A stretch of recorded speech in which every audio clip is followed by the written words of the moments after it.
Last year we spoke about BMW's newest incarnation of its R18 cruiser and that they plan to name it the R18 Transcontinental.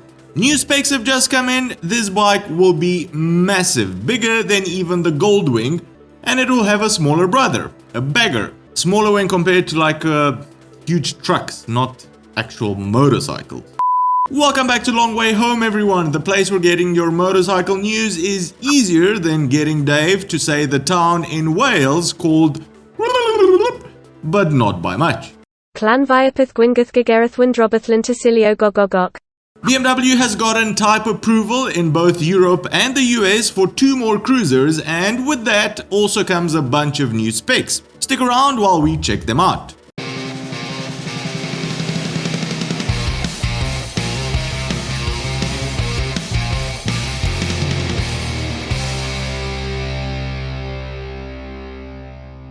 Last year's leaked photos seem to be of the Bagger version, the smaller of the two if you can believe that. Nose to tail, the Bagger will be more than 2.5 meters long, making it about 10 centimeters longer than a Goldwing without a top case. The Transcontinental, its bigger brother, which is rumored to come with a top case, sits in at a massive 2.64 meters. This thing is like a boat. Huge numbers seem to be the theme when we look at weight figures as well. 400 kilograms weight for the Bagger version and 430 kilograms for the Transcontinental. This makes them about 40 kilograms fatter than their Honda counterparts and 50 to 80 kilograms larger when compared to the now undernourished R18 Classic. I highly doubt the reverse gear will be an optional on these, and if it is, it should be the first box you tick. The engine has remained exactly the same as on the Classic, 1802 cc's, 91 horsepower and about 160 Newton meters of torque.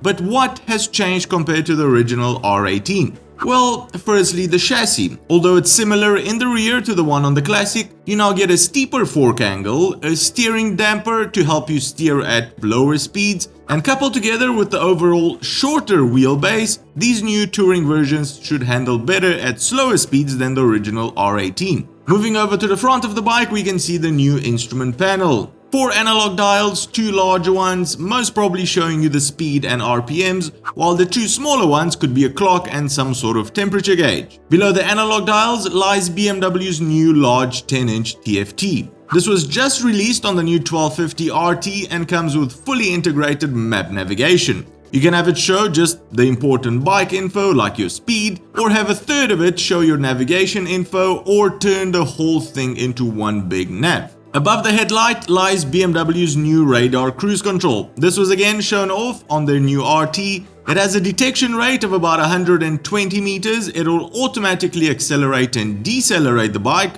according to your desired speed and any obstacles it encounters, and is also lean angle sensitive, meaning that if it's on and you go into a corner with too much speed, it will slow the bike down even if there's nothing in front, based just on your lean angle and speed. Both the Bagger and the Transcontinental can be either equipped with the standard screen shown here or a larger touring one for better wind protection, and they both can be fitted with a combination of either 19 and 16-inch wheels or larger 21 and 18-inch. BMW has filed these bikes as 2022 models, which, if they keep up to their standard schedule, means they will be released in August or September of this year. A larger fuel tank when compared to the R18 Classic, top-loadable side bags, ample wind protection. BMW is really serious about offering a long-range, comfortable cruiser to compete in the US market. No price yet on the new cruisers, but apart from that, we seem to know all the important details. Packed full of electronics, customizable to suit your riding style, a torquey engine. They do, however, have one Achilles heel, which could turn a lot of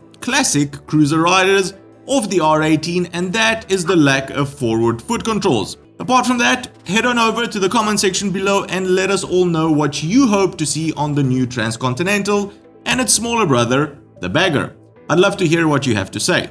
Well, that's the show for today, everyone. If you've enjoyed it, give it a big thumbs up, and if you think you've learned something new, consider subscribing or becoming one of our patrons to help us make more of these shows. Cheers, and I'll see you on the next one.